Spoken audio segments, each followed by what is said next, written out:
قدرمندو ناظرینو السلام علیکم. ځینې خلکو ته خدای پاک داسې ژوندی زړه او رسا ذهن ورکړي وي چې هغوی د ژوند کومه شعبه خپله کړي، په هغې کې ځان ته یوه داسې لار راوباسي چې په هغې لاره باندې نور خلک تلل د ځان دپاره فخر ګڼي. داسې خلک جینیس وي، داسې خلک د نابغه په نوم بللی کېږي. د دوی هره خبره روایت شي، د دوی هر کار تاریخ. راځئ چې نن مونږ د پښتونخوا د یو تاریخ ساز شخصیت سره لیده کاته وکړو. زما مراد دی عبدالغني خان، غني خان، لیونی فلسفي، یو شاعر، یو لیکوال، یو نقاش او یو مجسمه ساز. سلام علیکم. ستاسو نه ستاسو د ژوند په هکله تپوس کول هسې یو رسمي شان خبره ده. بهرحال مونږ ستاسو د ژوند حالات ستاسو په خوله باندې اورېدل غواړو. موږ واړو، زه د 15 کاله وم چې مور مې مړه شوه. ولي خو ډېر وړوکی پاتې شو او یو خور مې وه، هغه هم باچا خان جیل کې وه، هغه چې هغې لره ګونه نه وه، هغه یې وپانه کو مړه شو. بیا د هغې نه پس موږ نیال ویولو، نیکه مې سن 57 کې هغه مړ شو. نو بس بیا موږ داسې یو بورډینګ کې د اسلامي سکول باچا خان جوړ کړی و. هغه وی که خپل زامن ولا نه راولم نو خلک به چې د غریبانان زامنو یو شان سکول کې دي او دا خپل ښه سکولونو کې جوړې مونږ هم هله بوتلو. پېښور کې اتمانزو کې نو سو یو خان ورته یو کور بخلی و، بس هلته په ټکور به ناست و او قرآن او حدیث او دا بلوغ المرام او اصل محادث قرآن شریف هم بخاري او مسلم او مشکات او صرف او نحو دا ټول دا اسلامي علمونه مې د باچا خان دا خیال وي دی مولا کومه. هغه وایي چې مولا په کار دی چې هغه دلته د مولیانو ډېر اثر دی. دا خو به هر یو شي سیاست اړخ ته وکړه. نو هغه چې انډیپینډنټ وي او په خېټه موړي نو هغه حق خبره به کولی شي. نو د هغې دپاره زه دا کې ورټومبلم. نو هغوی سره نه لسم مې هملته پاس کړ. بیا هلته کالجونه یې نه اخېستو، امریکن سکول. نو څنګه وړوکوالی خو ډېر تکلیف تیر شوی دی. قیصه کول خواسې وخت خو زموږ نوکران زامن زموږ نه ښه حالت کې و، ډېر بد حالت کې. موږ هر وخت به وږي تږي او یخني به هم کېده.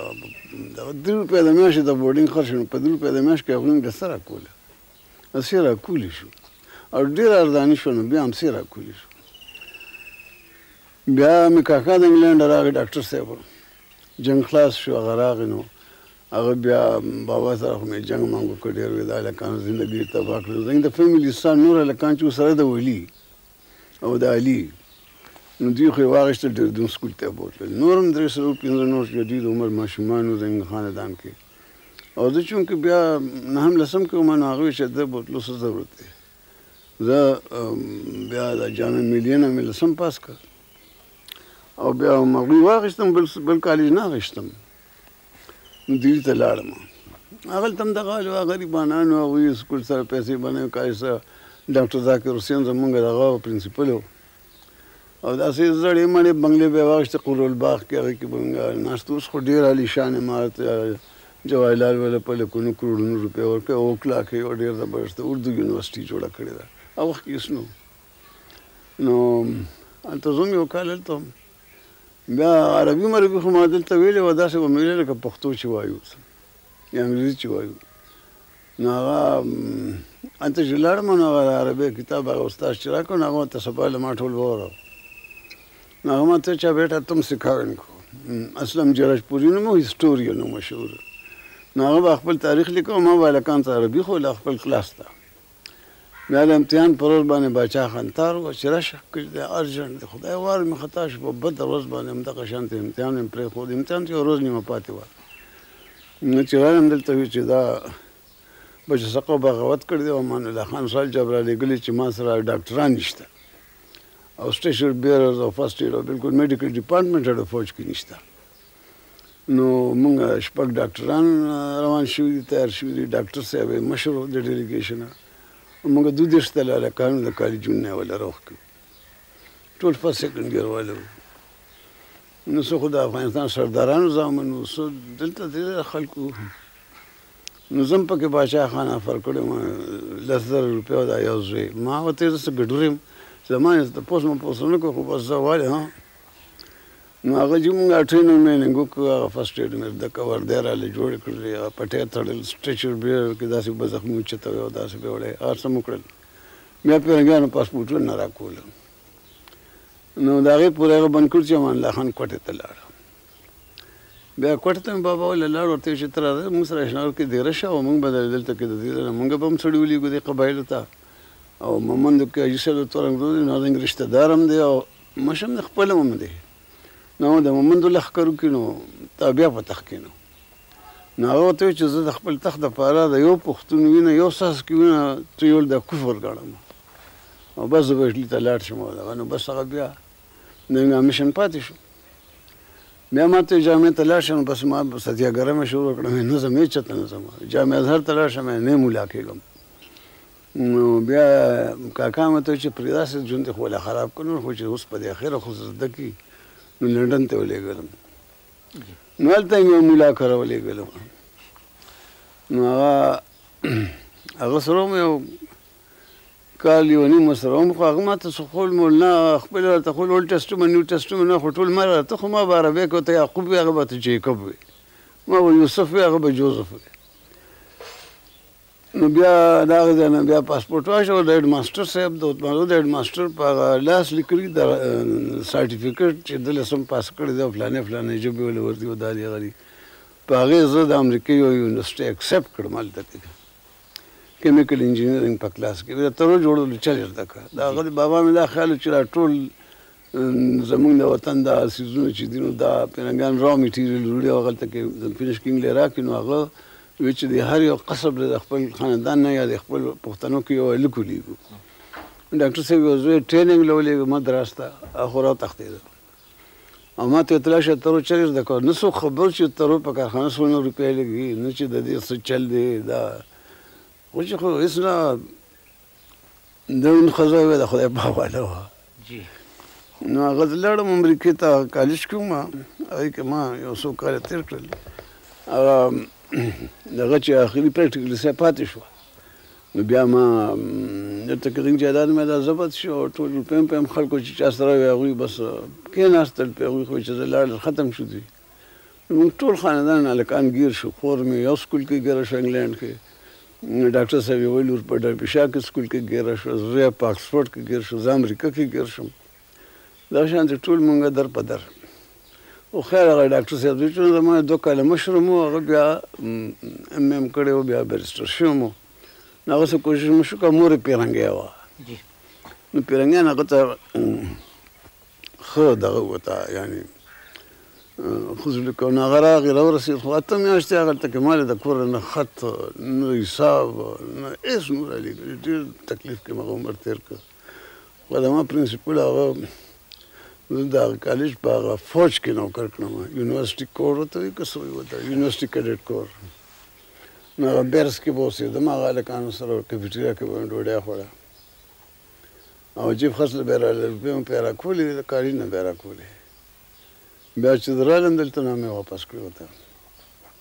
نو بیا هغه تر دې چې مې راغی جان نو هغه ما له روپۍ لږې شان راولېږلې زه په لنډن ته رسېدی شم بس او ما ته وایي چې مه راځه او دا کورس خلاص کړه بیا راشه او دا دی خو ما ورته ویل اوس نه کېږي ما باندې ډېر تکلیفونه تېر شوي لږې تندی نو ما ویل سر دې وخوري کورس ځم کلي ته هلته به په کور را جمع کړم دی او کالي جاره به را غونډه کړم د نیکه بابا د ځمکې مې نو بس بیا به راشم